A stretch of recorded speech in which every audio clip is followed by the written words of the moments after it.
la vida. Marco Aurelio. Muy buenos días. Sean bienvenidos y bienvenidas a este encuentro regional de jóvenes investigadores para fortalecer las vocaciones en humanidades, las ciencias y las tecnologías en el estado de Hidalgo a partir de la innovación abierta en ámbitos locales 2021, región Valle del Mezquital.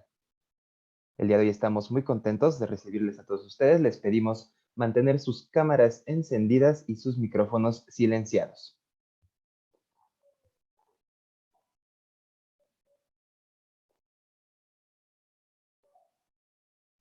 Le damos la bienvenida a nuestras autoridades que nos acompañan.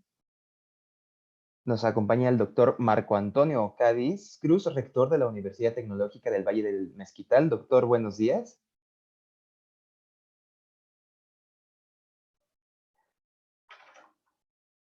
De igual manera nos acompaña el doctor David Oliva Uribe, director general en EUMEX Connect.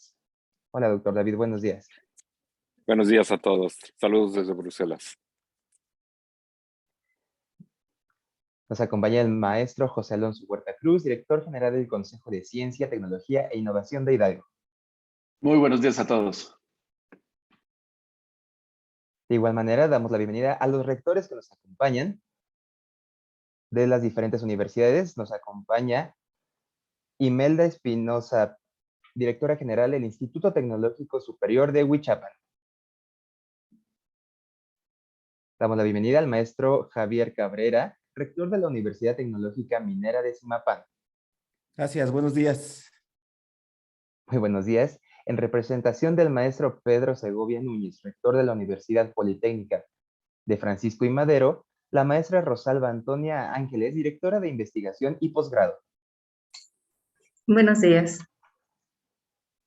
En representación del maestro Francisco Hernández Jiménez, encargado de rectoría de la Universidad Politécnica de la Energía, nos acompaña la psicóloga Karen Peña Martínez, subdirectora de vinculación. De igual manera, en representación del maestro Rogelio Noriega, director del Instituto Tecnológico de Atitalaquia, nos acompaña el doctor José Roberto Contreras, encargado del área de investigación e innovación. Buenos días. Muy buenos días. Y en representación de la doctora Iracema Linares Medina, rectora de la Universidad Tecnológica Tula Tepejic, nos acompaña la maestra Belén Aguilar Valderas, jefa del Departamento de Servicios Tecnológicos de la universidad. Muy buenos días a todos. Para comenzar con las actividades que tendremos el día de hoy, escucharemos el mensaje de bienvenida y la exposición de motivos a cargo del maestro José Alonso Huerta Cruz, director general del Consejo de Ciencia, Tecnología e Innovación de Hidalgo.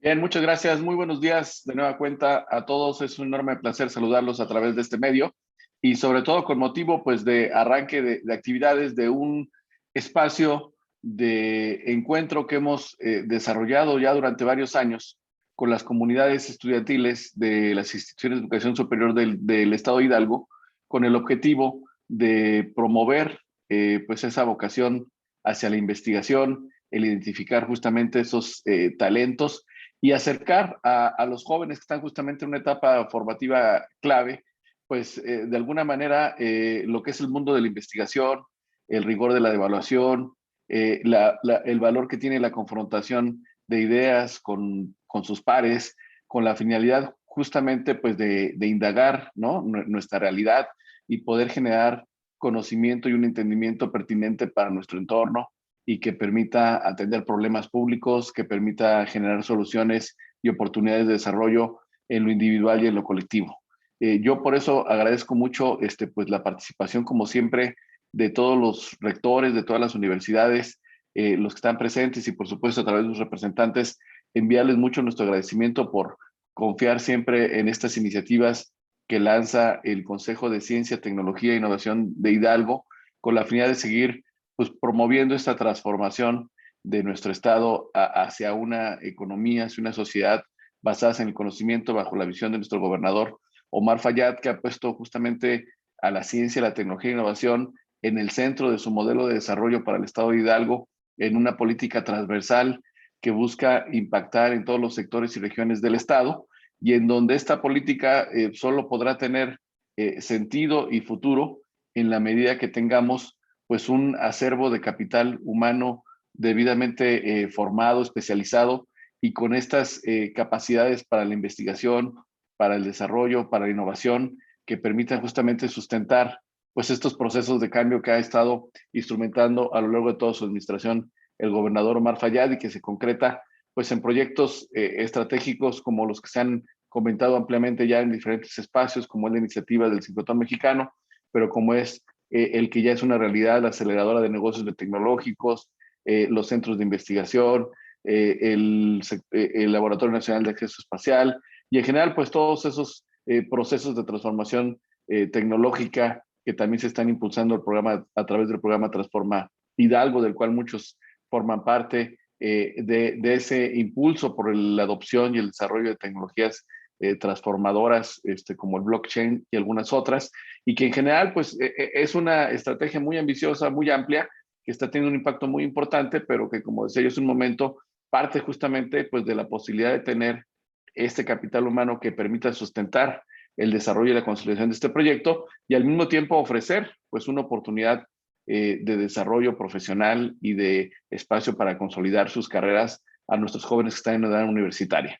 Por eso creo que este encuentro de jóvenes investigadores que ha tenido pues sus ajustes a lo largo del tiempo, empezamos con un encuentro estatal, después ya pasamos a unos encuentros regionales, ahora debido pues a estas circunstancias de la pandemia, tanto el año pasado como han tenido que ser a través de medios virtuales, pero lo importante creo es que no se ha cejado este esfuerzo y que se ha venido consolidando justamente pues ya como una tradición, vamos a decir, dentro de nuestros ciclos académicos, el poder tener este espacio para que nuestros jóvenes puedan presentar sus proyectos de investigación, puedan recibir retroalimentación muy puntual por parte de los evaluadores, de sus propios compañeros, y de esta manera pues ir identificando el camino que tenemos que seguir en nuestras universidades, en nuestras carreras en lo particular de los alumnos y en general en el Estado, cómo se puede concretar este proceso. Yo por eso pues también reconozco siempre la apertura y la colaboración que ha tenido la Secretaría de Educación Pública, partiendo por supuesto desde el secretario licenciado Atilano Rodríguez Pérez y del subsecretario Juan Benito Ramírez Romero, subsecretario de Educación Media Superior y Superior del Estado, para poder generar estos espacios de vinculación y colaboración con el SINOVA y en general una iniciativa que también tenemos el apoyo, por supuesto, del gobierno federal a través del Consejo Nacional de Ciencia y Tecnología, quien siempre ha sido nuestro aliado en este esfuerzo y que afortunadamente pues es de los programas que se han logrado mantener y yo creo que no ha sido debido a otra cosa, sino a los resultados que se han obtenido y sobre todo el impacto que hemos podido apreciar que tiene justamente en la experiencia y en la trascendencia de los jóvenes. Y en ese sentido yo me quiero centrar mucho aquí en la posibilidad que tienen los jóvenes de participar en estos procesos, felicitarlos por su ánimo y su interés por desarrollar esta actividad, por primero tener un proyecto de investigación, luego tener el interés de presentarlo, de que haya sido elegido para poder participar aquí y desearles toda mi felicitación y el mayor de los éxitos en su presentación, reiterándoles que lo importante aquí es la experiencia, no es tanto la evaluación, que por supuesto tiene un punto importante, no es tanto el haber seleccionado como los mejores trabajos, sino más que nada el poder conocer de cerca lo que es un proceso de investigación y el proceso de presentación de estos resultados y de confrontación con evaluadores, a los cuales yo también siempre les reconozco mucho su aportación a todos los evaluadores, el hecho de que puedan participar, creo que es una aportación muy importante que ustedes le hacen a estos jóvenes, pero también al desarrollo y a la consolidación de estos procesos en el Estado, porque tenemos que ir formando justamente pues estos procesos, estas condiciones, estas visiones de que implica el rigor científico en todas nuestras actividades y creo que una manera muy práctica de hacerlo pues es justamente confrontando estos procesos con estos procesos de evaluación que ustedes conocen muy bien y a cuales les agradecemos mucho. Por supuesto también aquí agradecemos la participación de nuestros invitados el día de hoy, quienes además pues vienen a dar ese componente de conocimiento, de experiencia, de visión, no solamente en la especialidad que ellos tienen, sino también con este componente global, internacional, que es fundamental en estos tiempos, y por eso yo le agradezco mucho al maestro Ricardo Villarreal, quien es vicepresidente del capítulo Portugal de la Red Global MX y quien nos va a estar impartiendo la conferencia de arranque de este programa, en donde hablará justamente pues del impacto de la pandemia, de las tecnologías, creo que de manera muy adecuada, y pues estaremos atentos a escuchar su participación y agradecerte, Ricardo, como siempre, pues la apertura desde Portugal para poder colaborar, y creo que sembrar estas semillas de interés en nuestros jóvenes va a ser fundamental para hacerlo. Y de la misma manera, pues agradecerle mucho al doctor David Oliva, que ya es pues un aliado permanente aquí del Estado de Hidalgo, desde allá, desde Bruselas, quien es el director general de UMEX Connect, pues para participar en esta última parte del programa, que es el conversatorio internacional, y que pues también pueda transmitirle a los jóvenes ese enfoque y esa visión de hacia dónde se pueden orientar sus investigaciones, su desarrollo, sus intereses, porque si bien el mundo actual nos presenta grandes retos, también nos presenta grandes posibilidades, como es justamente la posibilidad de que podamos conversar a través de la tecnología desde cada quien de su casa y poder tener el encuentro pues con expertos, especialistas mexicanos como ustedes, que pues gracias a su desarrollo profesional pues ahora están en otras partes del mundo y que tienen pues esa apertura y generosidad para compartirlo con ustedes. Así que hay que aprovecharlo y agradecerles mucho. Y ya para no alargarme aún más, pues yo quiero por supuesto mandarles un saludo por parte del maestro Lamán Carranza Ramírez, titular de la Unidad de Planeación y Prospectiva, quien me escribió hace un momento pidiéndome que les mandara mucho sus saludos y sus deseos de que sea una jornada exitosa. Como ustedes saben, hay una vinculación muy importante con los procesos de planeación y desarrollo del Estado de los temas de ciencia y tecnología, en donde desde el inicio de la administración, la configuración del Plan Estatal de Desarrollo, se identificó que las oportunidades para los jóvenes y las posibilidades de su desarrollo profesional vinculados a las áreas de ciencia y tecnología son fundamentales para el desarrollo presente, pero sobre todo futuro del Estado. Y por eso, pues, él tenía el interés de estar por aquí con ustedes, pero por mi conducto les manda mucho un saludo y por supuesto que estará atento de los resultados que se van a presentar. Con eso yo concluyo mi participación, y por supuesto que estaremos también muy atentos a las pláticas, a las conferencias que se van a impartir, y sobre todo pues a las intervenciones de los jóvenes y a los resultados que se obtengan de este encuentro. Mi saludo de nueva cuenta, por último, a todos los rectores, al doctor Marco Antonio Cádiz, el rector de la Universidad Tecnológica del Valle de Mezquital, y con él pues saludo a todos los directores, rectores y representantes de las 11 instituciones de educación superior que forman parte de esta región del Valle del Mezquital, y en donde siempre tradicionalmente hemos tenido muy buenos resultados. Así que espero que este año no sea la excepción y podamos estar conociendo de proyectos de mucho interés y pertinencia para nuestro Estado. Muchas gracias a todos, el mejor de los éxitos en esta jornada y muy buenos días. Gracias, maestro Alonso, por este mensaje. También queremos agradecer y dar la bienvenida a que esté aquí en este evento con nosotros al doctor Adán Israel Roque, quien es director del Centro de Educación Media Superior a Distancia en el municipio de Nicolás Flores, en representación del ingeniero Juan Benito Ramírez, subsecretario de Educación Media Superior y Superior. Muchas gracias por acompañarnos, doctor. Buenos días a todos. Y bien, ahora cedemos el uso de la palabra al doctor Marco Antonio Cádiz, rector de la Universidad Tecnológica del Valle de Mezquital, que nos tiene un mensaje a todos nosotros.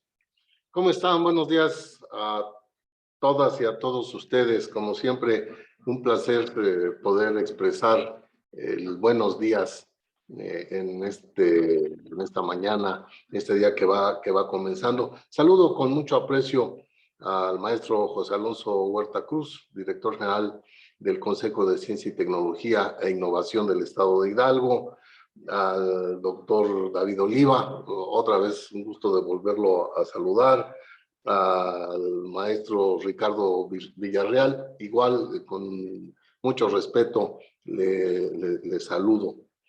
El mensaje va dirigido, el saludo para todos, pero dirigido fundamentalmente a los jóvenes.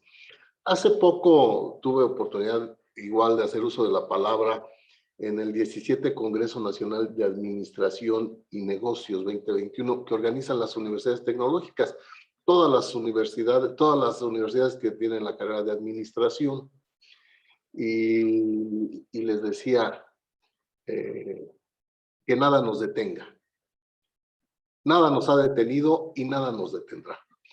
Hoy, a través de Sidnova, en algo que ya es,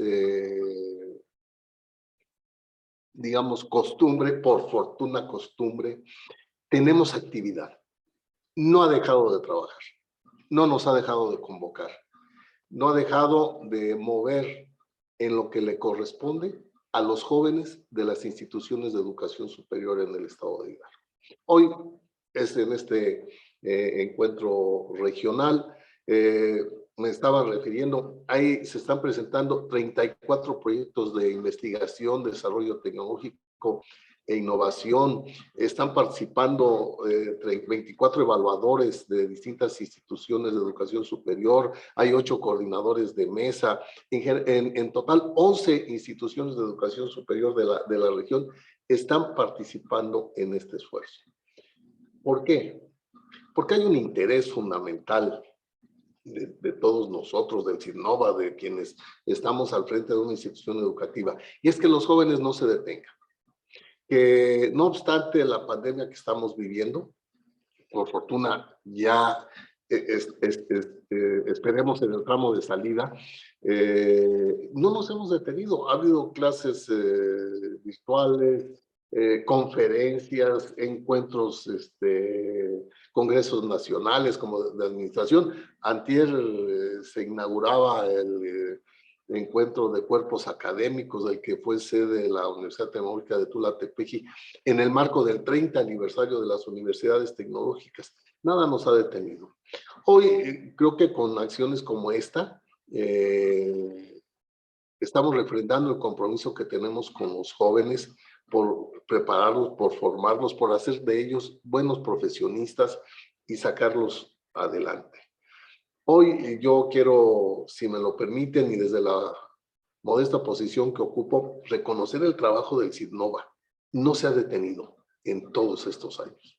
Bueno, en todos estos años, porque ya vamos para 2 que estamos viviendo esta pandemia y no se ha detenido. Y aquí tampoco nos hemos detenido. Hoy en esta universidad recibimos la visita de personal de la jurisdicción sanitaria que viene a supervisar todo el protocolo para la recepción segura de nuestros alumnos. Ya los queremos ver aquí. Hay algo que su servidor extraña mucho. En los lunes cívicos en esta universidad, cuando el rector se dirige a sus alumnos y les dice buenos días, todos en coro como en las primarias, se escucha de regreso el buenos días. Yo creo que pronto lo vamos a volver a escuchar de viva voz, pronto vamos a poder tener encuentros aquí en nuestra propia universidad, si nos hace favor de considerarnos el maestro Alonso, en esta actividad que no para.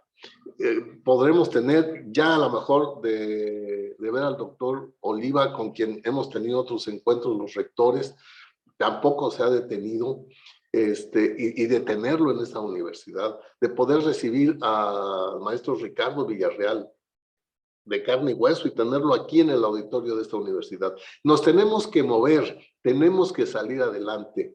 Estos proyectos de investigación, estos 34 proyectos de investigación que hoy se están presentando, no se deben de quedar en el escritorio, tenemos que sacarlos adelante, tenemos que impulsarlos y tenemos que regresar a las aulas y mover esto como siempre se ha movido, con el ánimo, con la responsabilidad, con el compromiso de todos nosotros en favor de los jóvenes estudiantes, de las y los estudiantes de nuestras instituciones educativas. Con eso cierro mi participación, agradeciendo la consideración que tuvieron con esta universidad para ser parte del proceso y sobre todo, vuelvo a reiterar, reconociendo en lo que a nosotros corresponde el esfuerzo que hace el maestro Alonso Huerta a través del Sidnova, que no ha dejado de, entre comillas y en el buen sentido, de darnos lata todo el tiempo con cualquier cantidad de actividades. No se ha detenido. Reitero el saludo al doctor Oliva, al maestro Ricardo Villarreal. Un abrazo, esta es su casa y esperamos verlos aquí muy pronto. Buenos días a todos. Muy buenos días y gracias por su mensaje, doctor Marco Cádiz, rector de la Universidad Tecnológica del Valle del Mezquital. Y bien, ahora también nos gustaría escuchar pues las palabras que nos quiere dirigir a todos nosotros y asimismo una declaratoria inaugural al doctor Adán Israel Roque. Adelante, doctor. Muy buenos días a todos. Los jóvenes no son el futuro del país, son su presente. Reciban un cordial saludo de nuestro subsecretario, el ingeniero Juan Benito Ramírez Romero, y saludo con afecto a todos los participantes en este importante evento. Hoy nos encontramos ante un sector importante de la población, el cual, sin duda, es parte fundamental para el desarrollo de nuestro país. El estado de Hidalgo se ha caracterizado por tener instituciones académicas de gran nivel, donde miles de estudiantes egresan de distintos niveles educativos, están mejor preparados y representan con dignidad y valor a nuestra bella entidad.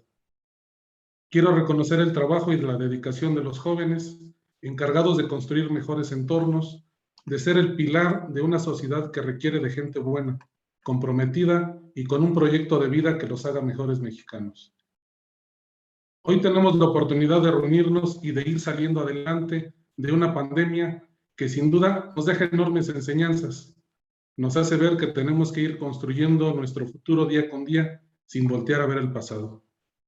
Celebro también el entusiasmo de nuestro gobernador Omar Fayad, quien se ha preocupado por los jóvenes invirtiendo en ciencia y tecnología, así como en disponer de una infraestructura digna y segura para los estudiantes.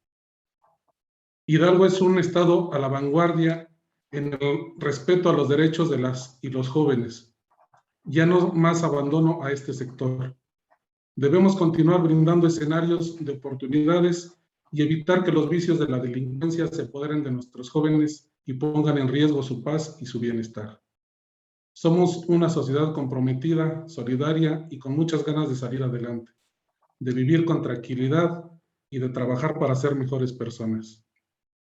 Sigamos trabajando de la mano de nuestras autoridades en edificar y consolidar la educación en Hidalgo, que cada una de las comunidades tengan acceso a este derecho universal y que por ende puedan tener las mismas oportunidades. De nueva cuenta agradezco su presencia. Asumamos el compromiso de seguir trabajando para y por nuestros jóvenes hidalguenses, que se sientan orgullosos de su entidad y que en un futuro puedan representarnos con dignidad y trabajo. Este es el mensaje que me pide el ingeniero Juan Benito Ramírez Romero, les haga llegar. Si gustan, hacemos el protocolo de costumbre para hacer la inauguración oficial del evento. Siendo las 9:30 horas del día 13 de octubre de 2021, damos por inauguradas las actividades de este encuentro de jóvenes integradores para fortalecer las vocaciones en humanidades, ciencias y tecnología, Hidalgo 2021. Muchas gracias a todos.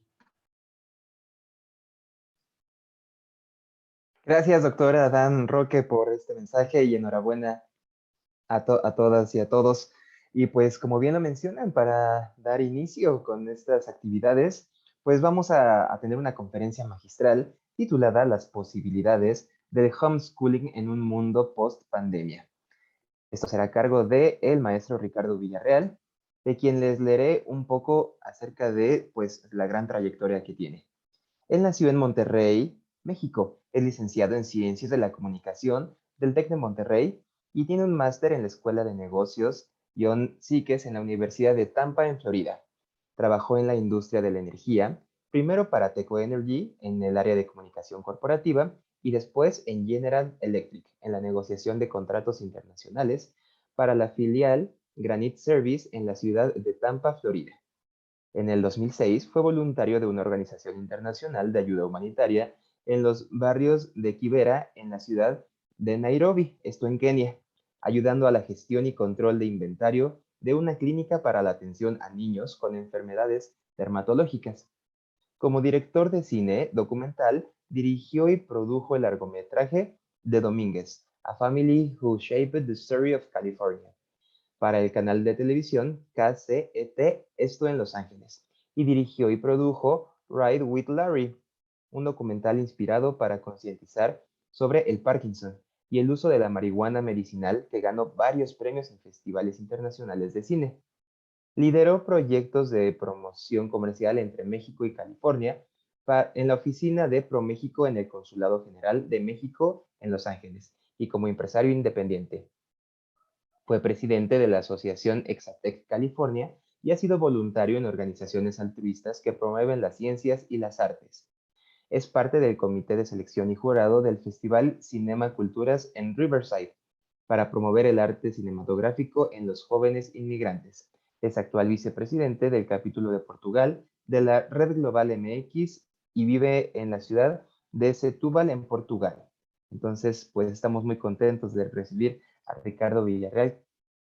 Hola, Ricardo, ¿cómo te Muchísimas encuentras? gracias. Sí, bien, bien, bien. Bueno, pues antes que nada les comparto que, bueno, un filósofo mexicano solía decir que la gratitud antes que un deber es un privilegio. Y para mí es un privilegio pues muy grande agradecerles su invitación de participar en este evento, agradecerles por la organización, a pues toda la gente del Consejo de Ciencia, Tecnología e Innovación de Hidalgo, el maestro Alonso Huerta, al maestro Alejandro Ordaz Teisier, a la licenciada Lucero, Dayan García Corona, al maestro Aníbal Alejandro Gallegos Macías, a la maestra Maraísha Irene Acuña Pérez y bueno, pues a ti, Carlos, que estás aquí mediando también, al rector Marco, que se acaba de retirar ahorita por ahí, y al doctor Israel Roque también. Muchísimas gracias a todos los rectores y bueno, pues a todos los estudiantes, a todos los maestros presentes. Muchísimas gracias, es un placer estar aquí, estar en Portugal, pero al mismo tiempo estoy con ustedes pues a través de la maravilla de la tecnología pues en México, ¿no? Y bueno, pues yo llevo pues la mitad de mi vida viviendo fuera de México. Yo pues terminé mis estudios en el 99 y en el 2000 pues en el verano del 2000 salí de México, aunque pues me llevé a México conmigo porque pues uno continúa representando a México a donde quiera que va y en mi actuar y pues en donde he trabajado siempre pues México está presente porque yo soy parte de pues de lo que puedo hacer en cambiar y en mejorar la imagen de México pues en todo lo que hacemos, ¿no? Me gusta mucho pues la literatura, voy a hablarles obviamente del tema de homeschooling, todo es educación, la literatura es una parte muy importante y leí, bueno, releyendo a Carlos Fuentes en una parte de su libro, en esto creo, cuando habla sobre México, que este libro es pues una especie de diccionario filosófico al estilo Voltaire, y Carlos Fuentes nos dice aquí que la grandeza de México se encuentra en las pequeñas cosas. Dice, en la modestia de un artesano y el orgullo de una cocinera, en la melancolía de un cantante y el grito de un rebelde, en la discreción de los amantes, en la belleza, sin excepciones, de todos los niños de México, la cortesía innata de los buenos mexicanos. Y dice en una parte, dice, México es el retrato de una creación que nunca reposa porque aún no concluye su tarea, ¿ok? Esa es una parte que me llamó mucho la atención. O sea, México es esa creación que aún no concluye su tarea, ¿ok? Nosotros somos parte de esa tarea. Entonces dice, México es un país inconcluso, paciente y sereno. Esconde, sin embargo, la rabia de una esperanza demasiadas veces frustrada. México es tierna fortaleza, es cruel compasión, es amistad mortal y es vida instantánea.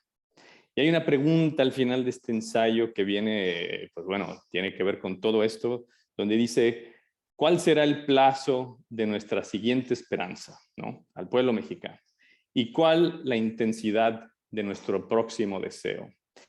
Entonces, pues me pone mucho a pensar porque, bueno, en estos tiempos que vivimos, pues todavía durante la pandemia, pues han habido muchos cambios y unas oportunidades de, pues, repensar, ¿no? ¿Qué es lo que funciona? ¿Qué es lo que pudiera mejorar pues de la vida en general?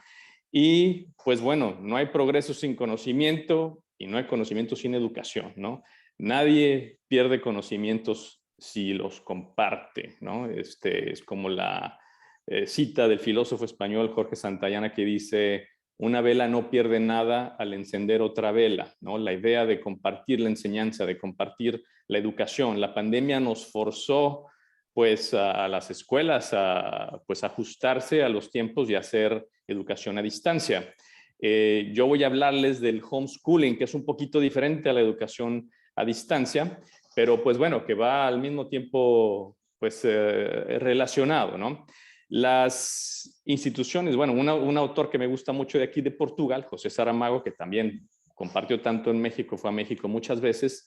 José Saramago nos dice que las instituciones educativas forman profesionistas, pero no hay que olvidar la formación del ciudadano, de la persona educada en los valores de la solidaridad humana y del respeto por la paz, educada para la libertad y para la crítica, que es como bien decía el maestro Alonso hace rato, que seamos ciudadanos donde podamos dialogar y la crítica, ¿no? Formar ciudadanos para el debate responsable de ideas, que esa es una parte muy importante y que en las tecnologías estamos viendo también, pues cómo a veces las tecnologías, bueno, pues tienen su lado bueno, como esto que estamos haciendo hoy en día que nos conecta, pero también durante los últimos años hemos visto pues campañas muy fuertes también de desinformación que a veces las tecnologías, las redes sociales, pues tenemos que ser críticos también en cuanto a los contenidos que nosotros recibimos, ¿no? La periodista mexicana Rosaura Barahona, quien fue maestra de periodismo mío y una escritora, también dice que parte del problema de nuestra cultura es que se insiste en mantener separados los campos del conocimiento y de la sensibilidad, que a fin de cuentas pues terminan siendo lo mismo porque de uno y de otro se aprende el ser humano, ¿no? Entonces, pues bueno, les voy a hablar sobre el homeschooling porque también en los últimos 3 años, incluso antes de la pandemia, yo tengo un hijo de 9 años y por 3 años hicimos homeschooling con él. Me llama mucho la atención y qué bueno que cuando me invitaron diciéndome, oye, pues nos gustaría que nos platicaras del tema de homeschooling porque pues es un tema muy importante, es más reciente en México. En Estados Unidos tiene más tiempo, desde los 70s, uno de los, bueno, el educador pionero de esta opción educativa es el maestro John Holt. Él fue maestro en escuelas primaria y secundaria y él, por allá de los finales de los 50, 60, se dio cuenta que pues la educación podía ser mejorada, ¿no? Que la educación era muy estandarizada y sin embargo, pues los niños no son estandarizados, ¿no? Los niños vienen de diferentes maneras, ¿no? Los humanos que somos, pues no estamos generados en una fábrica de ensamble donde todos son producidos uniformemente, ¿no? Entonces, una educación estandarizada pues tiende a no necesariamente a cubrir a todas las necesidades de los estudiantes y entonces nació él con la idea del homeschooling, ¿no? Que el homeschooling, como les digo, es una opción educativa, no es lo mismo a estudio a distancia. Cuando la pandemia obliga o fuerza a escuelas a dar clases en línea desde la casa, se siguió manteniendo el currículum de la escuela, ¿no? El homeschooling es diferente, no es un sistema tampoco certificado o un método, es una opción educativa en donde cada familia crea su propia forma de educar a cómo la familia cree que es lo mejor para sus hijos. Tiene sus críticas, obviamente, pero bueno, vamos a hablar de ello. En la educación tradicional, pues ya establecido que se enseña, cómo se evalúan a los estudiantes en general, ¿no? Pero en el homeschooling son los padres los que deciden la manera en que mejor les conviene y en cómo mejor les funciona. Esto, claro, pues es una gran responsabilidad de los padres y es una chamba, es un trabajo que requiere el compromiso, pues de investigar, de reaprender con los hijos, de aprender también y de invertir recursos, tiempo, entre otras cosas. ¿Por qué familias hacen homeschooling o por qué deciden hacer homeschooling? Bueno, hay muchas razones que las familias deciden esto y muchas veces tiene que ver en que pues creen que el sistema educativo a lo mejor no se aplica en totalidad a sus hijos. A veces piensan que el ritmo de educación, el aprendizaje en las aulas y el aprendizaje fuera de las aulas para niños con diferentes capacidades es diferente. A veces también pues las familias de niños muy, muy pequeños deciden que quieren pues apreciar el tiempo con los hijos y aprender con ellos y educarlos pues de una manera más universal. Se espera también a veces más de la educación tradicional, a veces por un niño que puede ser a lo mejor muy bueno en un área y siente que pues, en la escuela pudiera ser mejor, o por el otro lado, un niño que a lo mejor le falta y el sistema educativo va más rápido, ¿no? Entonces, hay diferentes maneras en que las familias escogen por qué hacer homeschooling. Pero también hay que tener cuidado con las divisiones y los absolutismos, porque de repente hay familias que piensan que el modelo de homeschool es mejor que la educación tradicional, y tampoco se trata de eso, ¿no? O sea, a final de cuentas, todos como sociedad, pues vamos remando juntos, ¿no? Ya sea que les funcione más el homeschooling o les funcione más la educación tradicional, pero a final de cuentas todos deseamos vivir en una comunidad con educación donde todos contribuyen al aprendizaje y donde todos viven en paz, en democracia, en armonía, etcétera, ¿no? Hay, por otro lado, pues diferentes familias de homeschoolers, ¿no? Hay algunos que deciden hacer homeschooling porque, bueno, por ejemplo, en Estados Unidos, en California, donde nosotros hicimos homeschool, nosotros hicimos a través de una escuela charter, que es una escuela que recibe fondos públicos, pero que se maneja independiente a las escuelas que corresponden al distrito donde uno vive, pero que tienen apertura. Pero ahora, una cosa, en los estados en Estados Unidos, por ejemplo, California, requiere vacunación a todos los niños que entran a escuelas públicas, como muchos estados más, es requisito.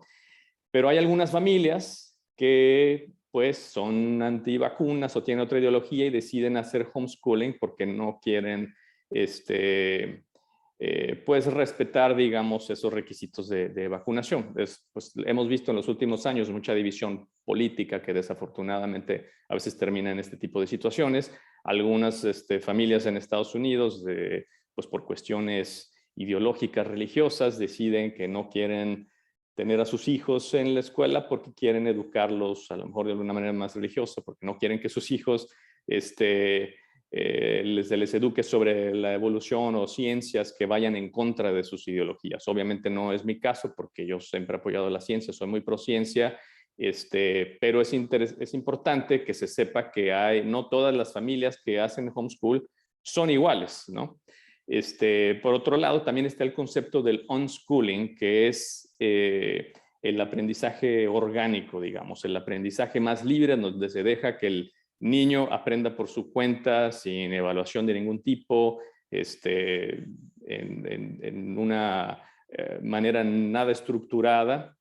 Y bueno, pues por otro lado, algunas familias escogen también el homeschooling porque quieren proteger a sus hijos pues de prejuicios. En Estados Unidos, pues como es bien sabido en los últimos años, sobre todo durante la administración Trump, pues ha habido mucha discriminación a grupos de afroamericanos, de indígenas, a la comunidad LGBT. Entonces muchas familias prefieren sacar y proteger a sus hijos de esa manera en el homeschool, ¿no?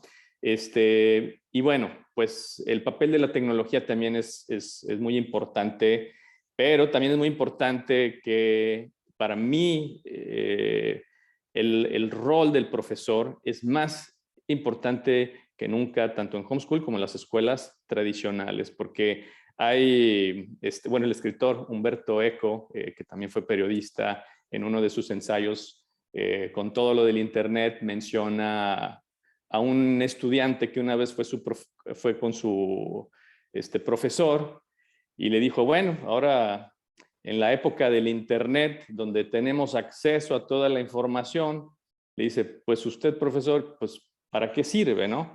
Lo cual, la pregunta está totalmente equivocada, porque el conocimiento no es necesariamente educación. Entonces, en este ensayo, Umberto Eco pone un punto excelente, que es lo que pues bueno, lo que debe uno resaltar aquí. El rol del profesor se hace todavía más importante y esto no lo pueden reemplazar las tecnologías ni nada, ¿no? Ante todo, un enseñante, además de informar, pues debe formar, ¿no? O sea, lo que hace que una clase sea una buena clase no es tanto que se aprendan fechas y datos, sino es que se establezca un diálogo constante, que se haga una confrontación de opiniones, que se realice y lleve a cabo una discusión sobre lo que se aprende en la escuela y lo que ocurre fuera de ella. O sea, el profesor enseña a pensar. La información que se puede encontrar en Internet es información, pues es fría, seca. Es la manera en cómo desciframos y en cómo pensamos y reflexionamos sobre el conocimiento que hay. Ese es el rol que el profesor, es la importancia del profesor con el alumnado para hacernos pensar, para dialogar. Y lo vemos ahora con los medios de comunicación. Como les digo, en el Internet se encuentra uno de todo tipo de información y no necesariamente siempre es positivo, ¿no? Humberto Eco continúa y dice, los medios de comunicación de masas sí nos dan mucha información y nos transmiten incluso valores, pero la escuela es la que nos enseña a saber debatir sobre el modo en que nos transmiten esa información las redes sociales. Y para valorar el tono y la fuerza argumentativa que utilizan el papel impreso en el periódico y en la televisión. Entonces, esa es pues parte de la importancia que más que nunca, y ahora lo hemos visto con el COVID, con la pandemia, los debates entre los grupos que no quieren vacunarse porque creen en teorías de conspiración, porque creen en desinformación, y pues todo eso se pudiera evitar también si desde pequeños en las escuelas se transmite un pensamiento crítico, se afina la manera en que uno piensa y recibe la información, de dónde viene, de qué periódico, cuál es la reputación del medio que me está proveyendo esta información, los reporteros y periodistas que han cubierto, qué otro tipo de artículos han escrito, para nosotros tener una mejor idea de dónde viene y cuál es la finalidad de esta información que se nos comparte. Entonces, el pensamiento crítico es clave, el saber dialogar, eso no lo logra el texto puro del Internet, eso se logra a través de la buena instrucción de los profesores, de los diálogos, del constante diálogo en equipo con respeto, obviamente, siempre buscando pues, el beneficio de todos, ¿no? Las ventajas del homeschooling. Bueno, como les digo, el homeschooling, los padres pues deciden la manera en cómo educar a sus hijos a través de esta opción. Y pues una de las ventajas puede ser que, bueno, es un aprendizaje que va personalizado al ritmo del niño, ¿no? Las oportunidades también del homeschooling es que uno puede descubrir los talentos del niño, de las cosas que le importan, lo que le llama más la atención y el ritmo de aprender. Las oportunidades de extender y de diversificar amistades. Por ejemplo, bueno, cuando nosotros vivíamos en Los Ángeles, pues mi hijo iba con pues gente de todo el mundo prácticamente. Entonces, él pues estuvo expuesto a gente de diferentes culturas, de diferentes países y pues todas esas oportunidades de diversificar, de conocer en diferentes comunidades, pues es un enriquecimiento también. Como les digo, la eliminación del bullying físico es también pues una ventaja del homeschooling porque eso pues ya es inexistente prácticamente, evita, y esto pasó incluso con las clases a distancia, pues muchos niños que sufrían bullying en la escuela, al estar en casa, pues caray, sus niveles de autoestima empezaron a subir, ya no tenían problemas de ansiedad y de depresión porque ya no tenían que irse a topar con el bully en la escuela, ¿no? Entonces, el estar en casa, pues proveyó una especie de protección, ¿no?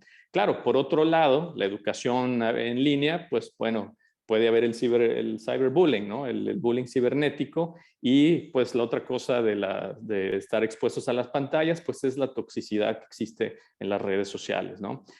Por otro lado, en el homeschooling, pues hay oportunidades de aprendizaje internacional. Hay muchas plataformas educativas de todo el mundo, entonces uno no necesita estar presente en el mismo lugar para tener acceso a un profesor en Europa o en Canadá o en cualquier parte del mundo, ¿no?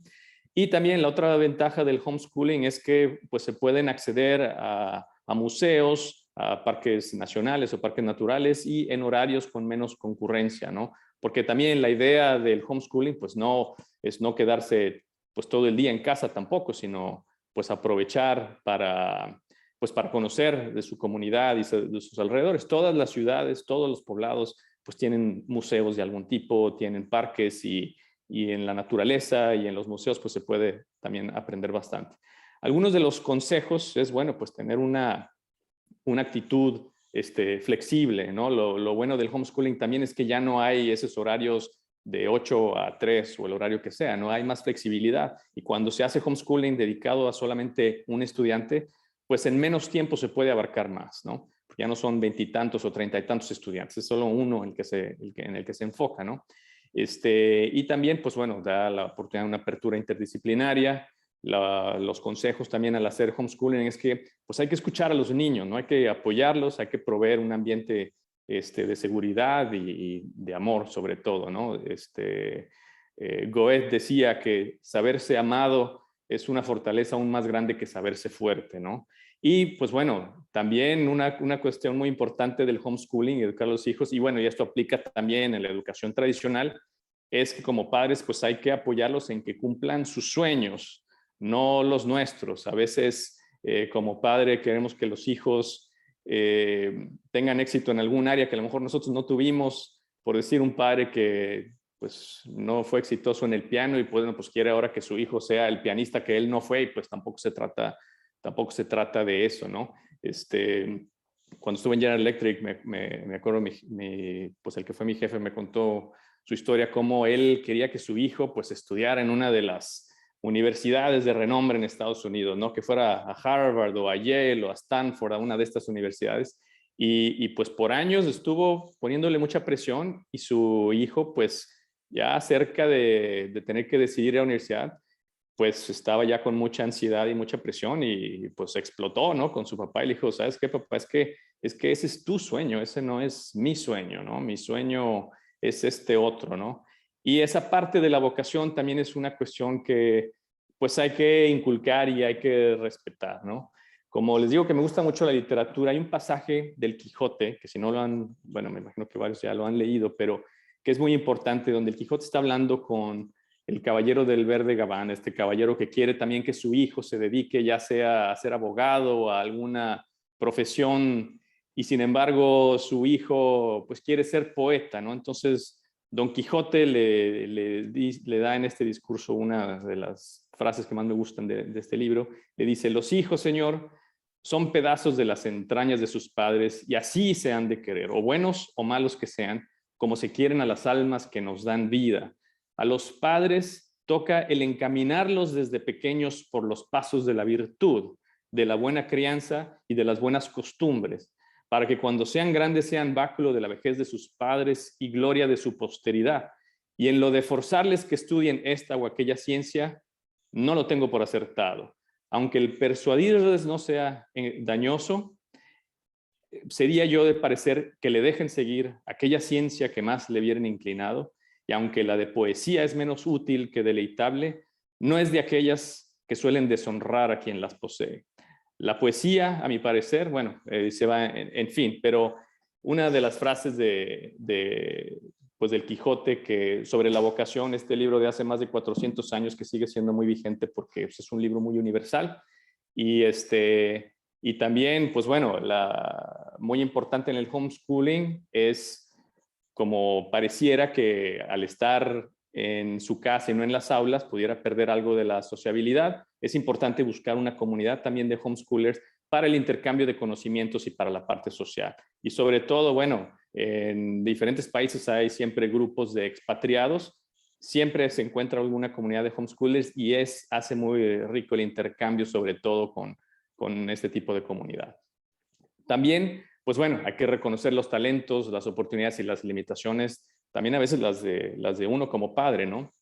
Por ejemplo, este año nosotros pues ya no decidimos educar a mi hijo en homeschooling porque vivimos en Portugal y obviamente pues yo no le puedo enseñar portugués, entonces ahí hay una limitación para mí y ahora está en la escuela y pues claro, hay que tener esa apertura, ¿no?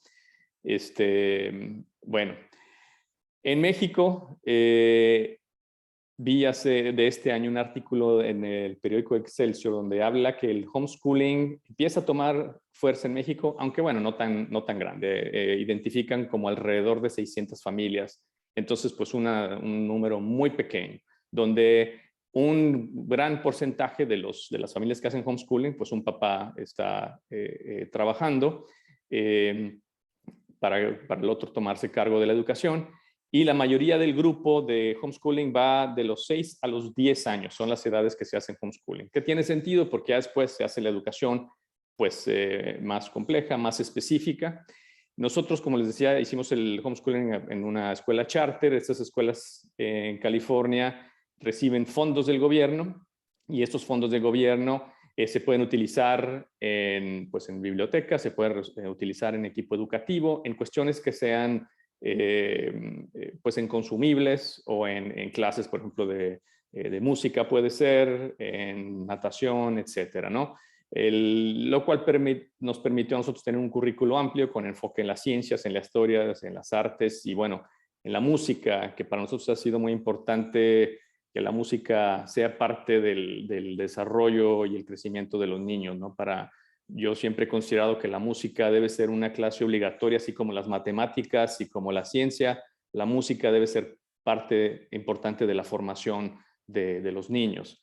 Y pues bueno, claro, también promover, como decía, el pensamiento crítico, el cuestionamiento filosófico, el autodescubrimiento para llegar a la verdad. Y como la verdad me refiero a la verdad, no me refiero a mi verdad o a tu verdad, me refiero a la verdad, ¿no? Durante la era de Trump también se hizo famoso en Estados Unidos la verdad alternativa. No hay verdad alternativa, es la verdad o la no verdad. Y a partir del cuestionamiento, del autodescubrimiento, llegamos a ella, ¿no? Y la otra es el aprendizaje de calle y en el momento. Por ejemplo, nosotros nos tocó una vez moviéndonos en el transporte público, en un tren, mi hijo empezó a hacer matemáticas a partir de cada parada del tren, ¿no? Entonces salimos de la estación, pues entraron, no sé, 5 personas. La siguiente estación, pues que se bajaron 3 y se subieron 8, ¿no? La siguiente, etcétera, etcétera. Entonces empezó a hacer él matemáticas a partir de un momento espontáneo cotidiano, ¿no?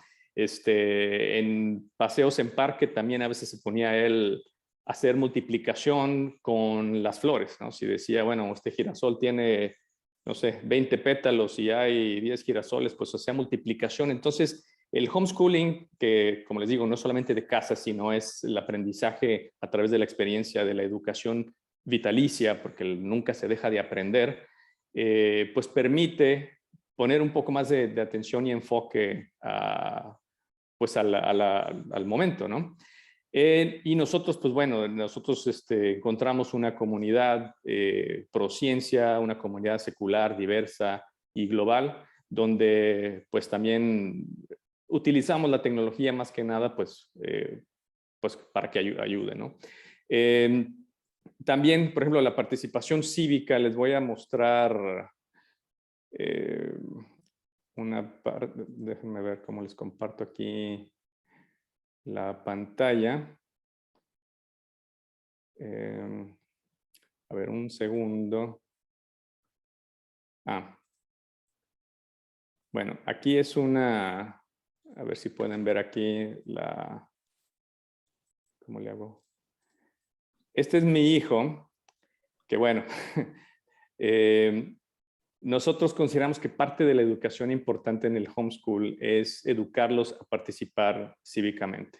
Nos tocó en una de las manifestaciones en contra de las armas en los Estados Unidos, pues lo llevamos a que participara, que se diera cuenta que la participación activa es importante, el estar en contra de pues algo que pensamos no beneficia a la comunidad.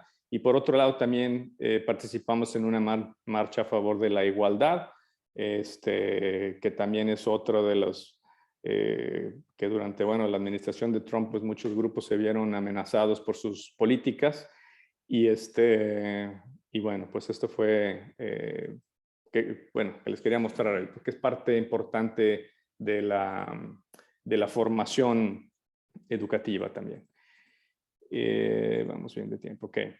Bueno, y también pues uno va aprendiendo conforme avanza la vida y los niños van cuestionando conforme se les presentan las diferentes situaciones.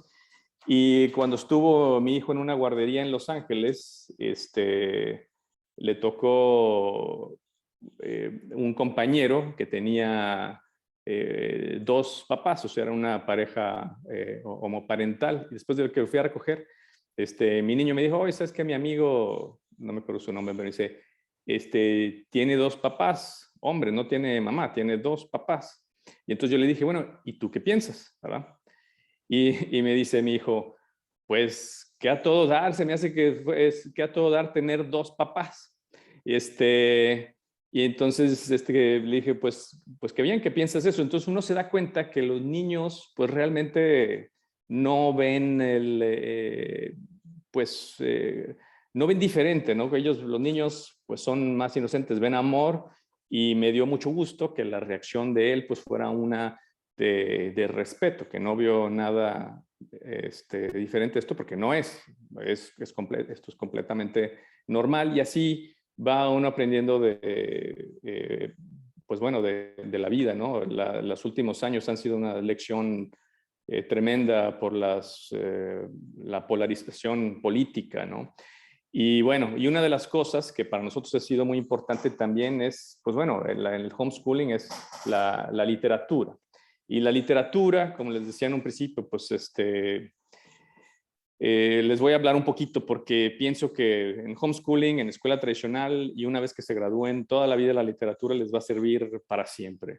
Probablemente porque la literatura ofrece, nos lleva a una sociedad más crítica y más humana. El Shakespeare, en la obra de Hamlet, está esta máxima, ¿no? Que es to be or not to be, ¿no? That is the question, ser o no ser. Esta es la pregunta que se hace el príncipe Hamlet en un momento donde está pues cuestionando su existencia, donde se da cuenta que se le aparece el fantasma de su padre y le dice, pues fue tu tío Claudio el que me mató porque quería ser rey, y luego se casa con la mamá de Hamlet. Entonces entra en este soliloquio Hamlet donde pues trata de descubrirse quién soy, ¿no? To be or not to be, ser o no ser. Y así como en Hamlet, la literatura nos invita a cuestionarnos, pues quiénes somos, ¿no? El pensador francés Jean-Paul Sartre nos dice que a veces somos lo que no somos aún, es decir, lo que anhelamos ser. Somos la disposición permanente de elegir y de rechazar lo que queremos llegar a ser, ¿no? Sabiendo que, bueno, podemos cambiar. Las decisiones que tomamos no son destinos irremediables, ¿no? Pero como les digo, es más urgente ahora el autodescubrirnos y el saber quién somos, porque vivimos en una era, pues sí, de consumismo, ¿no? De consumismo desechable y efímero, donde a veces pareciera que el aparentar cuenta más que el ser. Hay que regresar a eso, hay que tener ese despertar para valorar lo intelectual sobre lo superficial, para valorar lo humano sobre lo comercial. O sea, es desafortunado a veces ver que el éxito de la cultura hoy en día se mide por su valor comercial y no por su valor humano, ¿no? En la cultura de consumo que vemos ahora, pues nos llenamos de cosas, pero nos vaciamos de ideas. Entonces hay que tener cuidado con esto, ¿no? El escritor Eduardo Galeano se refiere a esto como la cultura del envase. Y en esta cultura dice, vivimos en la cultura del envase que desprecia el contenido, en donde el funeral importa más que el muerto, donde la boda importa más que el amor y el físico más que el intelecto. Entonces hay que regresar a ese ser, a quién somos, al to be or not to be, ¿no?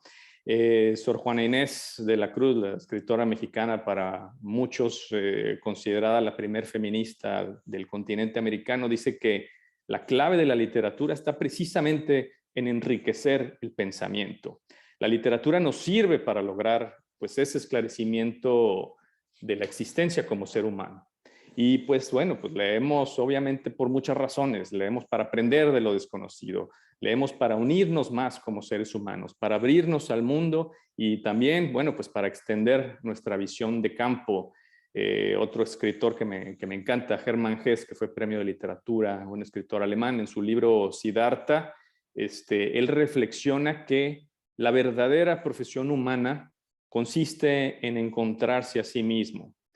Y él dice, bueno, pues el que busca nunca encuentra porque pues se la pasa pensando en su objetivo de búsqueda, pero el que encuentra es libre porque vive enfocado en el presente y en el ahora.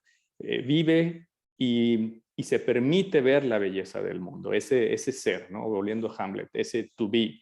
La literatura es ese lugar de pensamiento, es ese lugar de reflexión profunda sobre la vida, que nos hace más libres, que nos hace estar más despiertos.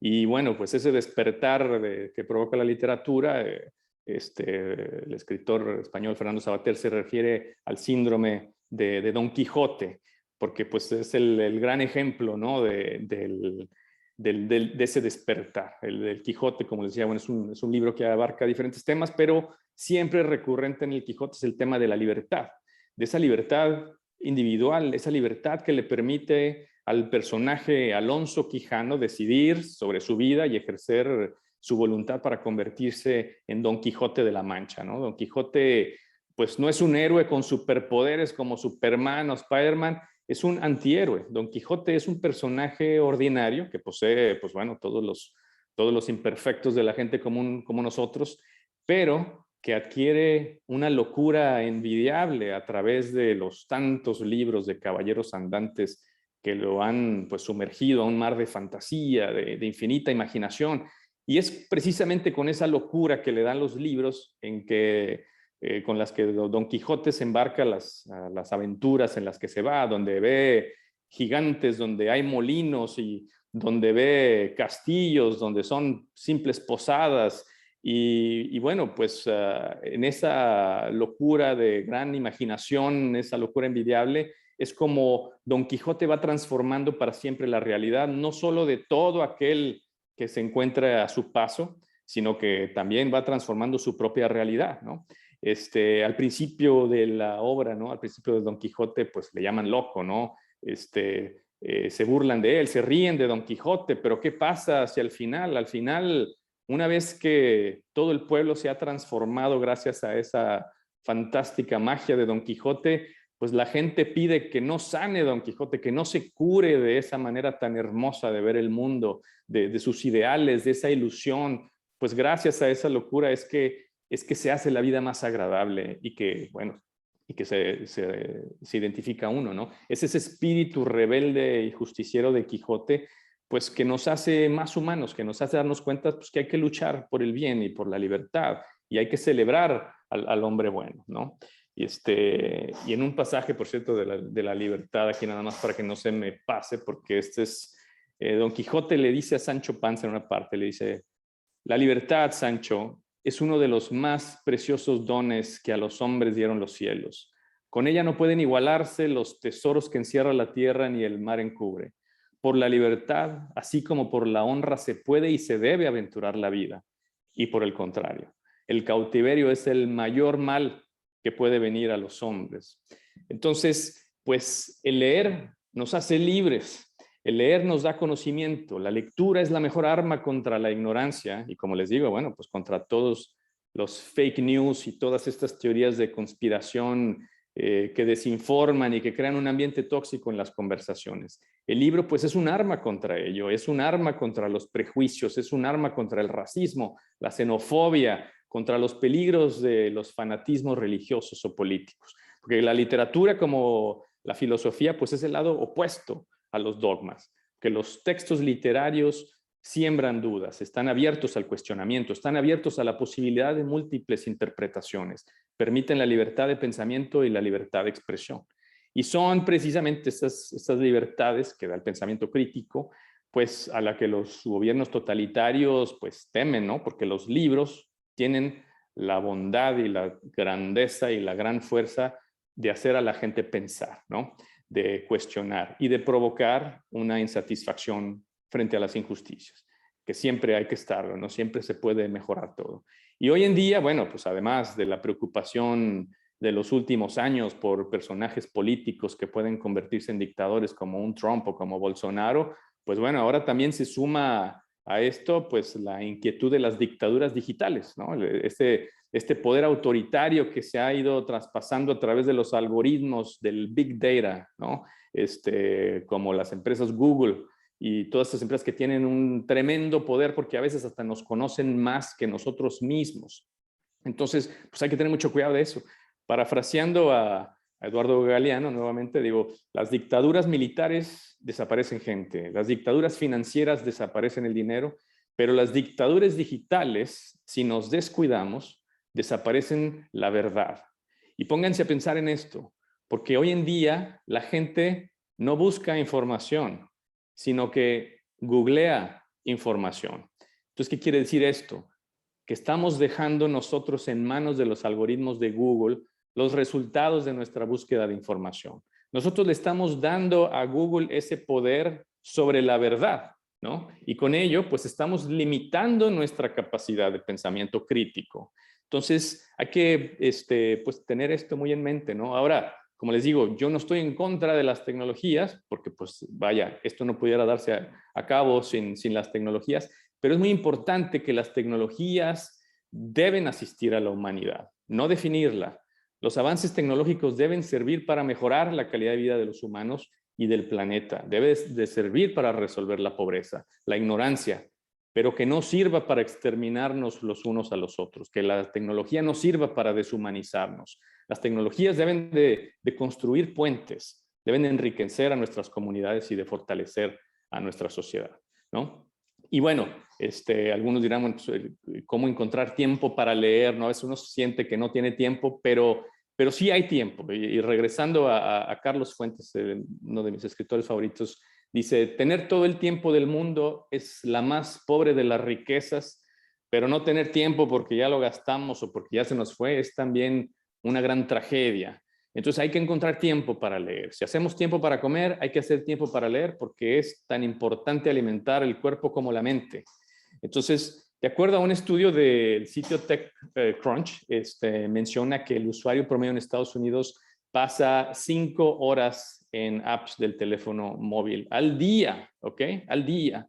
Y de esas 5 horas, 4 en actividades o en apps no esenciales, ¿ok? Eso quiere decir que es 1 hora más que nada útil.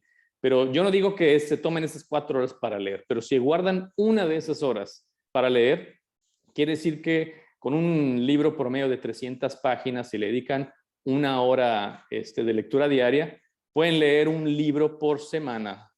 Y esto que se traduce pues a 52 libros al año. Si se lee, por decir, 50 libros al año, y bueno, yo que tengo 44 años, supongamos que siendo positivo, que me queden 50 años de vida, siendo muy optimista, pues con esta tabla de medición me quedan 2.500 libros de vida, ¿no? Si a ustedes, suponiendo que les queden 70, pues bueno, les quedan 3.500 libros de vida. No son tantos libros, ¿no? Entonces hay que ser también muy selectivo en lo que leemos y siendo selectivo de lo que leemos, les voy a decir que hay que leer también para luchar por la igualdad de género, pues hay que leer autoras mujeres también. Es muy importante para lograr la igualdad, leerlas a las mujeres. A Sor Juana Inés, pues bueno, ella escribió varias de sus obras por ahí de finales de los 1600. Y para ella, bueno, la sabiduría era el mejor alimento y vida del alma. Ella pues reclamaba que a las mujeres no se les permitiera escribir ni estudiar. Se consideraba blasfemia que las mujeres aprendieran y enseñaran. Entonces ella reclama que por este trato, ¿no? Que cuál es el daño si el único deseo de las mujeres es estudiar para ignorar menos, ¿no? A todos nos conviene esa igualdad, a todos nos conviene esa lucha.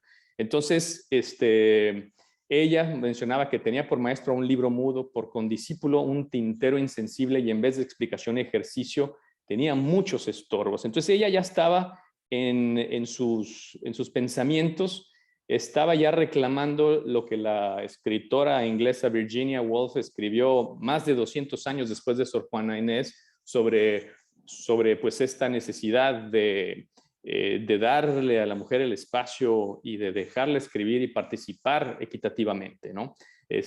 Mary Wollstonecraft, otra escritora inglesa, estoy viendo más a ver si no me estamos pasando de tiempo, ya casi estamos, pero bueno, dejaré lo demás, pero es la importancia de la literatura también de igualdad de género es muy importante y nosotros, y bueno, ustedes, cuando en un futuro sean padres, es importante que a sus hijos les inculcan el valor de la igualdad. Yo afortunadamente crecí en una familia feminista, donde ambos padres trabajaban y ambos nos enseñaron que se reparten las labores de la casa igualmente, y mi hermana y nosotros todos tenemos oportunidades iguales, y hay que hacer eso porque nos falta mucho en México, en todo el mundo, pero bueno, a mí me preocupa mi país porque yo soy mexicano, y hay que nosotros, cada uno de ustedes tiene pues ese poder de exigir y de seguir luchando por la igualdad.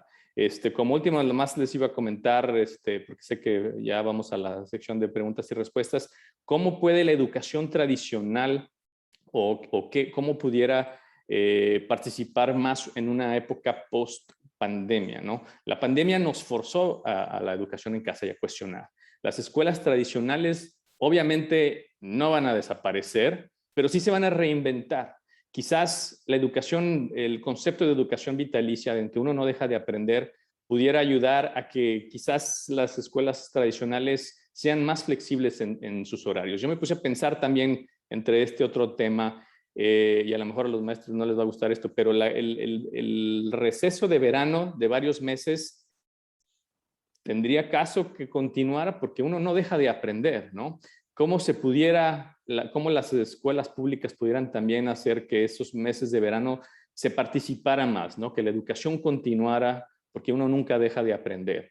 La importancia, obviamente, de seguir formando al individuo en un ambiente de diversidad, de igualdad, en un lugar sin discriminación, que se enfoque más en eso. Trabajar también en la salud mental y emocional, que el maestro esté más pegado a los alumnos, porque el maestro se convierte también como un familiar, ¿no? En donde si hay estudiantes que tengan, no sé, que vivan situaciones difíciles en el hogar, que el maestro pueda hacer esa ayuda también, que no porque termine el día de clases se termina ese apoyo con el estudiante. Hay que tener al estudiante, pues protegerlo más de algunas cuestiones que pudieran dañarlo emocionalmente, psicológicamente, y crear alianzas, seguir creando alianzas. Tanto homeschoolers como escuelas tradicionales se pueden beneficiar bastante de esto.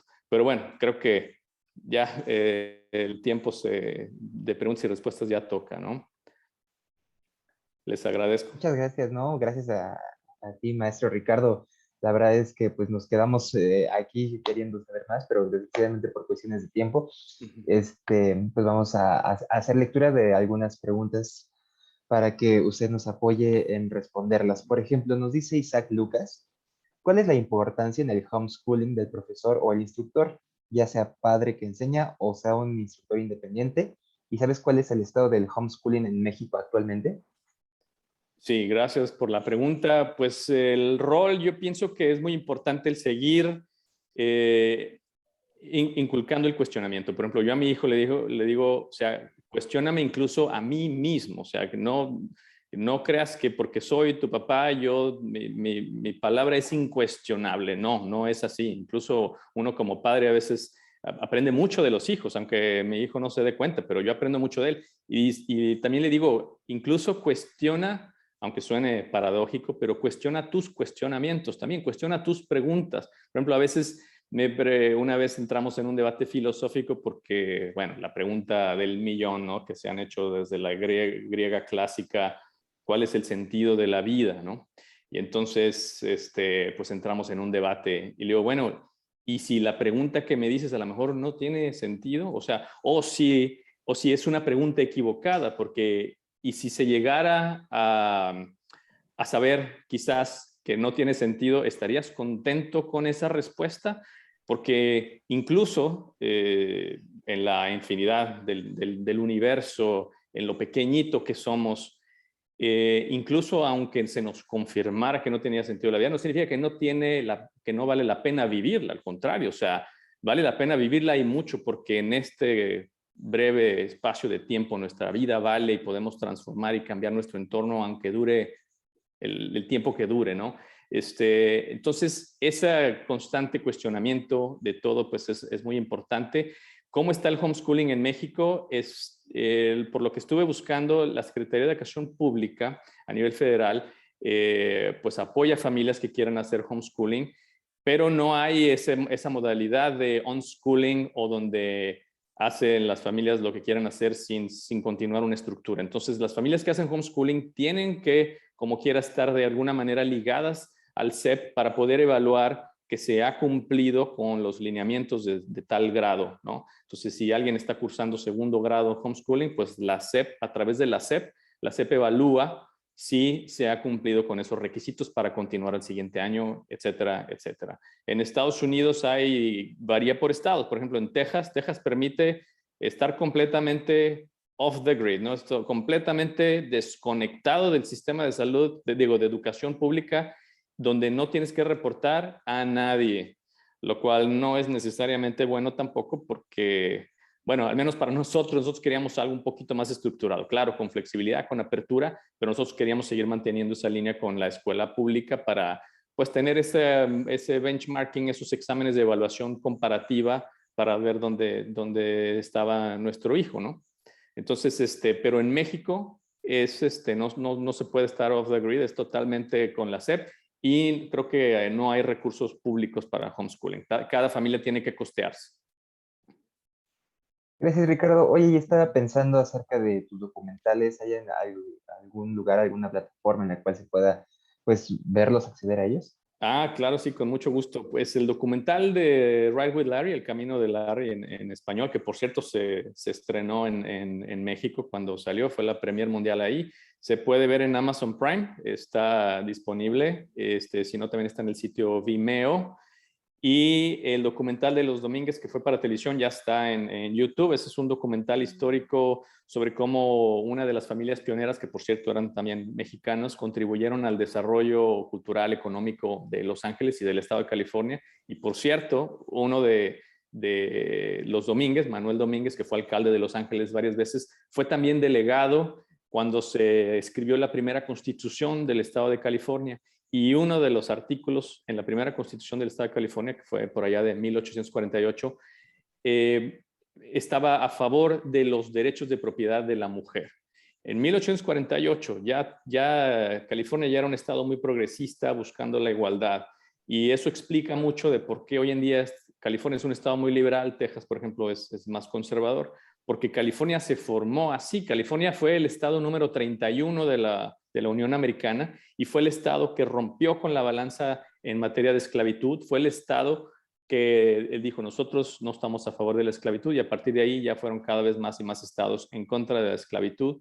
Y bueno, la familia de los Domínguez, pues contribuyeron a la cuestión cultural, económica, fueron incluso en sus tierras. Se dio una batalla, pues poco conocida para nosotros como mexicanos, pero una batalla durante la guerra México-Estados Unidos se dio a cabo ahí, luchando contra los americanos en California, cuando California pues era parte de México, ¿no? Mucha gente nosotros en México no estudiamos porque hoy en día California no es parte de México, pero en su momento fue, y había mucha gente que luchó por México y se peleó una batalla en esas tierras. Muchas gracias, maestro. Nos pregunta Angélica Terrazas.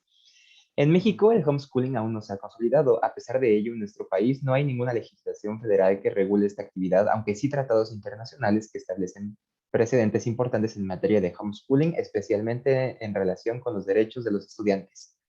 ¿Cuáles serían las directrices más importantes para implementar una política pública que garantice sistemas educativos resilientes en este esquema?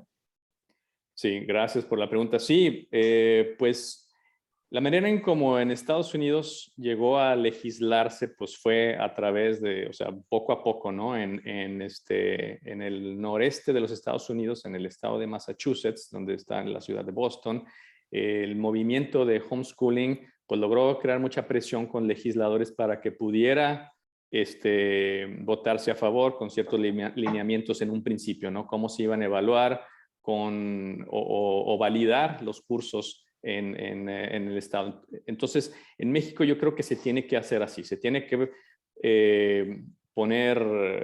tiene que haber reuniones con los legisladores, con el Congreso, para que se haga una iniciativa de ley, para que se vote en el Congreso. No sé si pudiera empezar primero a nivel estado. Creo que es normal que las ciudades más grandes es donde ahorita hay familias con homeschooling, ¿no? Pero pues debe de haber esa posibilidad para todos. La cuestión que va a ser importante es que el gobierno federal destine fondos para esto, porque no todas las familias tienen los recursos y sí debe ser una opción para todos, democrática. La educación pues como dice Saramago, la educación como la democracia debe ser como el sol que a todos alumbra por igual. Entonces, no puede ser no se puede favorecer a unos a otros, debe ser igual para todos. Y sí pienso que, pues bueno, es que hablando de fondos, luego hay otro tipo de problemas de dónde van a salir estos fondos, ¿no? Pero sí se debe, yo creo que en comunidad, hablando con las autoridades, las universidades, también creo que les interesaría tener programas con los homeschoolers, porque pues, ok, las familias en casa, ahí no está toda la educación, se van a necesitar acceso a librerías, se van a necesitar accesos a maestros a lo mejor más especializados en unas áreas. Entonces, las escuelas públicas también pueden beneficiarse de esta relación con homeschooling. Y bueno, pues escuelas privadas, comunidades, poner presión a los legisladores de cada distrito que les corresponde. Y yo pienso que hoy es un buen momento, ¿no? Que hoy en día, con todo esto que se ha visto, es necesario no solamente la educación a distancia, sino la educación homeschool bien, ¿no? Gracias, No Ricardo. sé si esto respondió, pero sí, Yo creo que gracias. fue bastante completa la respuesta. Nos dice Saulo Cristales. Es muy asertivo el comentario en el que indica que las dictaduras digitales hacen más difícil la búsqueda de la verdad. ¿Qué metodología y herramientas tecnológicas recomiendas para hacer una búsqueda de información sobre cierta temática sin depender de la dictadura de algunos buscadores o sitios de Internet? Sí, pues es que esa es una de las cuestiones interesantes de la tecnología y de las dictaduras digitales, porque por un lado, sí, los algoritmos son programas, pero por otro lado, estas fake news son hechos por humanos, ¿no? O sea, son los humanos los que generan estos fake news y estos sitios de desinformación. Hay una organización que se llama The Factual, hizo un programa de algoritmos, pero para evaluar las noticias, ¿no? Entonces, por ejemplo, como soy comunicólogo y desde la carrera, pues siempre me he suscrito a periódicos. Hoy en día tengo 5 suscripciones pagadas a periódicos porque pues, a mí me gusta apoyar al periodismo independiente, y los periódicos que tienen reporteros normalmente son los periódicos que tienen más prestigio, más reputación y más creíbles, ¿no? Hay muchos sitios, podcasts, blogs, en donde cualquiera ya puede generar cualquier noticia, ¿no? ¿Qué se puede hacer para evitar esto? Pues checar varias fuentes, o sea, es periodismo básico, ok, hay una noticia que se reporta de una manera en un periódico, ya sea digital o impreso. Bueno, ¿cómo escribió otro periódico la misma noticia, ¿no? ¿Cómo la cubrió? O 3 o 4 periódicos más, ¿cómo cubrieron esa misma nota? Entonces, y obviamente como en las calificaciones de los clavados, los de más a la derecha y más a la izquierda se eliminan eso y queda el promedio central, ¿no? Entonces, si hay 5 medios noticiosos que cubren una nota más o menos igual y un sexto la cubre totalmente opuesta, pues eliminar ese, ¿no? Pero sí necesitamos ser más crítico de las notas, o sea, no solamente leer el titular. A veces hay gente que ve el titular de una nota y ya la comparte sin leer la nota, sin quién fue el reportero que escribió la nota, qué ha escrito este reportero anteriormente, si ha mantenido una neutralidad o si se nota que tiene cierta inclinación ideológica, política hacia un tema. Entonces es importante que todo lo que leamos, ver de dónde viene, qué artículo, el reportero, qué se ha hecho antes, y tener de esa manera pues una opinión más neutral. Es difícil, yo sé que es difícil y que uno no tiene tampoco el tiempo para andar, a ver, voy a leer 5 periódicos, pues yo sé que muchos no tienen tiempo, tienen sus actividades, sus trabajos, pero si nos interesa la información, sí hay que hacer ese esfuerzo, pues por la búsqueda de la verdad. Como les digo, la verdad, no tu verdad, no mi verdad, sino la verdad. De ahí la revisión, como usted dice, de todas las fuentes, ¿no? De todas las fuentes, de dónde Sí, sí. viene, quién lo escribió. Tenemos un par de preguntitas más. Sí, claro. ¿El homeschooling en las universidades, cómo se integra o solo es para educación básica? Nos pregunta María Cosio. Sí, gracias por la pregunta. Sí, es muy buena pregunta. El homeschooling normalmente es en los grados de kinder, primaria y quizás por ella secundaria, pero universidades ya se tendrían que tener pues certificación los profesores. Incluso hay estados en Estados Unidos, en el estado de Washington, que los papás necesitan, creo que tener al menos licenciatura para poder dar clases de homeschooling. Entonces, en universidad me imagino que los requisitos deben ser todavía más rigurosa. Y pues también, como les digo, es la responsabilidad de los padres. Uno también debe reconocer sus limitaciones. Si mi hijo me dice, oye, yo quiero aprender física cuántica, pues no, tengo que ser responsable y decir, ¿sabes qué? Pues eso es en la universidad, o sea, no, una cosa, pues es muy diferente la educación básica, pero uno tiene que ser responsable en eso. Y las universidades, creo que hasta el momento no he escuchado yo de alguien que haga homeschool en universidad. Es más que nada años 12 para abajo. Muchas gracias. Y una última pregunta que nos viene de las redes sociales Sí, de José adelante. Novoa. Nos dice, qué interesante charla, sin lugar a dudas, es una gran alternativa esta estrategia. Desde su punto de vista, si la información es poder, sin lugar a dudas empodera las áreas fuertes, pero las áreas de oportunidad también se incrementan. ¿Cómo se reduce ese sesgo? Perdón. Entre las áreas, ¿puedes repetir un poquito más? Entre las Sí, áreas... si la información es poder, Ajá. sin lugar a dudas empodera las áreas fuertes, pero las áreas de oportunidad también se incrementan. Uh-huh. ¿Y cómo se reduce ese sesgo? Sí, bueno, pues la cuestión del homeschooling y la apertura de las áreas de oportunidades que se va dando sola con el interés de los hijos. A veces, conforme va el niño aprendiendo y los intereses van cambiando, se van abriendo esas áreas de oportunidad y sobre los tiempos que vamos viviendo. Por ejemplo, ayer, el día 12 de octubre, Día de la Raza, tuvimos una plática que sola salió. O sea, mi plan no era darle una clase sobre esto, pero empezó a haber preguntas y se abrió la oportunidad de explorar esta nueva área. Me dice, bueno, ok, es el día de las comunidades indígenas, que antes era se le llamaba el Día del Descubrimiento de América, y Cristóbal Colón, y empezamos allí a mi hijo, que tiene 9 años, a platicar. Me dice, bueno, si Cristóbal Colón descubrió América, ¿por qué se llama América y no el nombre de Colón? Entonces, pues, bueno, muy buena pregunta. A ver, ¿por qué? Vamos a ver por qué. Entonces, pues hay que meternos a investigar, y resulta una cosa muy interesante que vimos a través de un libro de Stefan Zweig sobre Américo Vespucio. Y eso, déjenme compartir esto porque está muy, muy interesante. Resulta que Cristóbal Colón, pues en efecto, descubrió América, pero Cristóbal Colón siempre insistió que él había llegado a la India. Él se mantuvo firme en que él llegó a la India y no cambió su parecer, ¿no? Entonces, casi 10 años después, de 1492, en 1501, y con el apoyo del rey de Portugal, sale un navegante de Américo Vespucio hacia América, ¿no? Y por las costas de Brasil, y él escribe y dice, no, esto no es la India. Esta es otra tierra que no se había visto antes, y escribió un ensayo que se llamaba Novus Mundus, y tuvo un éxito en Europa. Entonces, y bueno, con más datos y lo que ustedes quieran, pero ese fue el inicio de por qué se llegó a llamar América y no Colombia, por ejemplo.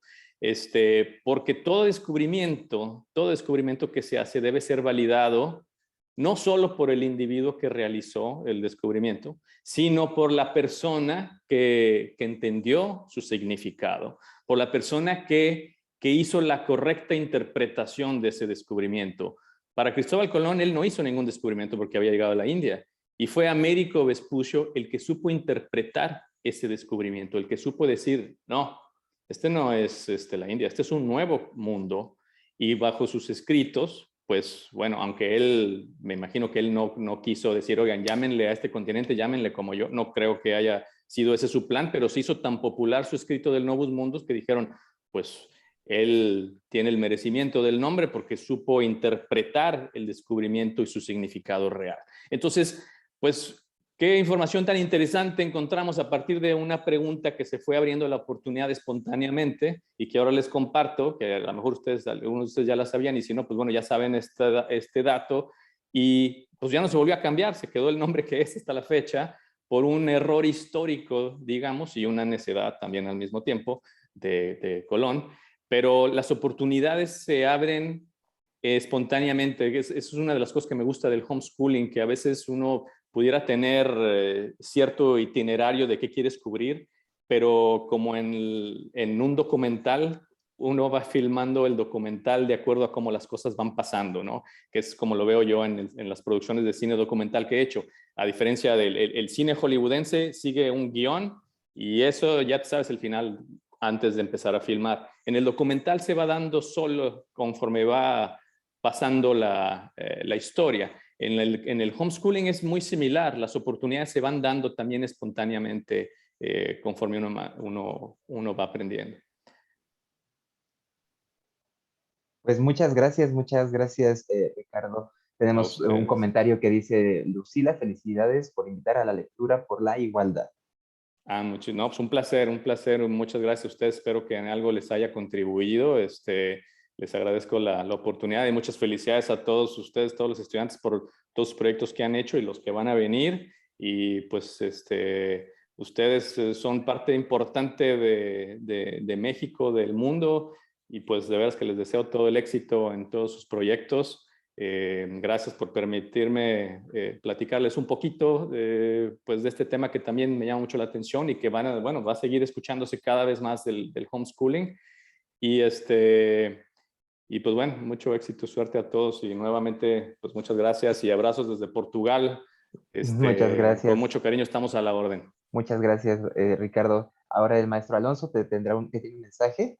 Entonces, adelante, maestro.